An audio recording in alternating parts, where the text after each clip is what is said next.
শুরু করছো আস্তে আস্তে এই দিনে দুপুরে? কি কও তুমি? কতদিন পর তোমার কাছে পাইছি। আমার ভেতরটা তোমার তৃষ্ণায় শুকায় অঙ্গার হয়ে আছে। শুকায় গেলে পানি খাও, আর পানিতে না ভিজলে শরবত বানায় দিব। তুমি চুপচাপ আমার সামনে বসো তো, আমি আমার রসগোল্লা খান বউটারে দেখা দুই চোখের তৃষ্ণা দূর করি। কি শুরু করছো? আমার শরম লাগে না বুঝি? আমি কি রাইখা কি করবো এইটাই তো বুঝা ছাড়তে পারতেছি না। ঠান্ডা হয়ে বসো, আর বিদেশ থেকে আমার লেগে কি কি আনছো ওগুলা বের করো। কেন আমি আইছি এটা যথেষ্ট না? ইস, তুমি তো পুরানো জিনিস, নতুন কি আনছো সেগুলা বের করো। এইসব ফাঁকি দিলে কিন্তু চলবো না।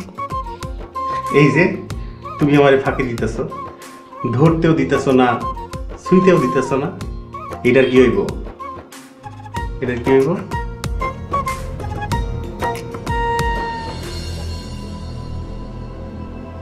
বইন রে, নাতিটা আমার ছোটবেলার থেকেই মায়ের আদর ভালোবাসা পাইনি, এর লেগে একটু লাগাম ছাড়া হয়ে গেছে।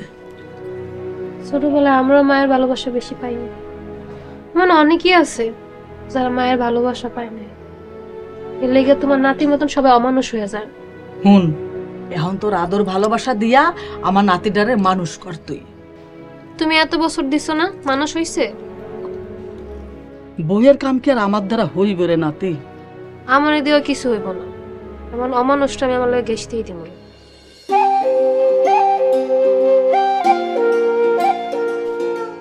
বাজার কি কি লাগবে রে মা? আলু আর তেল লাগবে আব্বা। আচ্ছা, ক্ষেতের কাম শেষ করে আমাদের সময় আমি নিয়ে আসবো না। আর হন, ওই জানোয়ারটা যেন এই বাড়িতে ঢুকতে না পারে, আর যদি ঢুকে তাহলে কিন্তু আমি আর এই বাড়িতে আসবো না। আরে মানিক, শক্ত হইস না বাজান, পোলাটা তোর খাইয়া না খাইয়া কই কই ঘুরা বেড়াইতেছে কে জানে। তুমি আর আশকারা দিও না মা, গেলাম।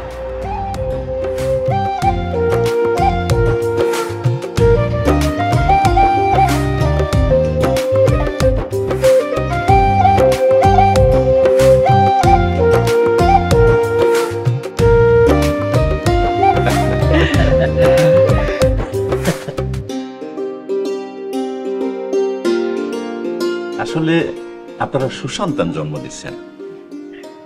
সোহেলের মতো এত বড় মনের মানুষ আমার জীবনে খুব কম দেখছি।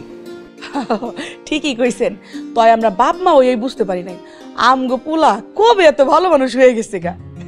এত বড় চাকরি কইরাও আপনার কানা মাইয়ারে বিয়া করতে চাইছে। চুপ করো ব্যাকল মহিলা। চেয়ারম্যান সাহেব, আপনার মাইয়া রাজকন্যা, আমার পোলা আসমানের চান্দি পছন্দ করছে। আমার পোলার ভালোবাসারে আমি সব সময় মূল্যায়ন করি। তাছাড়া আমার পোলার সুখই আমার সুখ। ভাই সাহেব, আমার মাইয়াটার আমি বড় যত্ন করে বড় করছি। বুঝেনি তো, মা নাই, চোখেও আলো নাই। খুব দুশ্চিন্তা হইতো যে একটা ভালো ছেলের হাতে তুলে দিতে পারতাম। খালু জানাপা মনিরে মা বাপের দুইজনের আদর দিয়া বড় করছে। মাটিতে রাখে নাই পিঁপড়ায় খাইবে, আর মাথায় রাখে নাই উকুনে খাইবো এই ডরে। এই সব নিয়ে কোনো চিন্তাই করেন না। আমার পোলা যখন আপনার পোজা কান্দি উড়ায় নিতে চাইছে, সেও তার এইসব নিয়ে ভাবার দরকারই নাই। একটা বন্ধ রাখবা তুমি। চেয়ারম্যান সাহেব, আপনার মাইয়া আমার ঘরে নিজের মাইয়ার মতোই থাকবে। আপনাদের কাছে আমার একটাই অনুরোধ,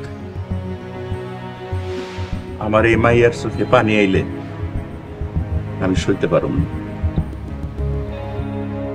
আমার এই বুকটা ফাইটে বলে যাবে।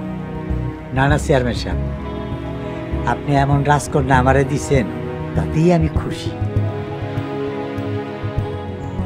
সোহেল বাবাজি যেই বড় মনের পরিচয় দিছে, ওর কাছে আমি সারা জীবনের লেগে ঋণী।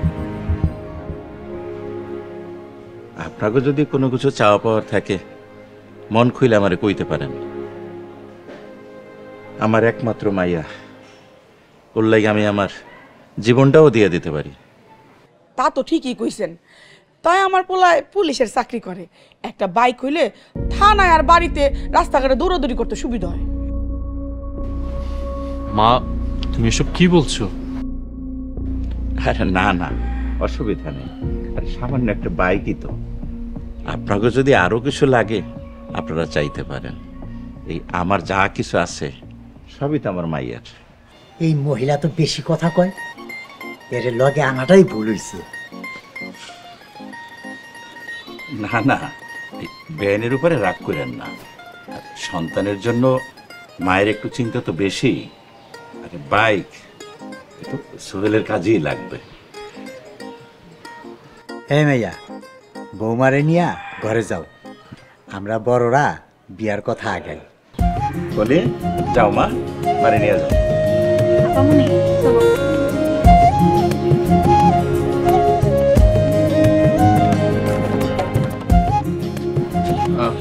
আব্বা, আমার একটু থানায় জরুরি কাজ আছে, আমি তাহলে আচ্ছা ঠিক আছে। জি, সালাম।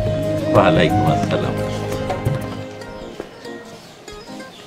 তারপর বিয়াই জি বলেন। তারিখ ঠিক করে ফেলান। আপনারা যেই দিন তারিখ দিবেন আমারও একই তারিখ, আমি তো আর দ্বিমত করতে পারবো না। কি বলেন বিআই সাহেব?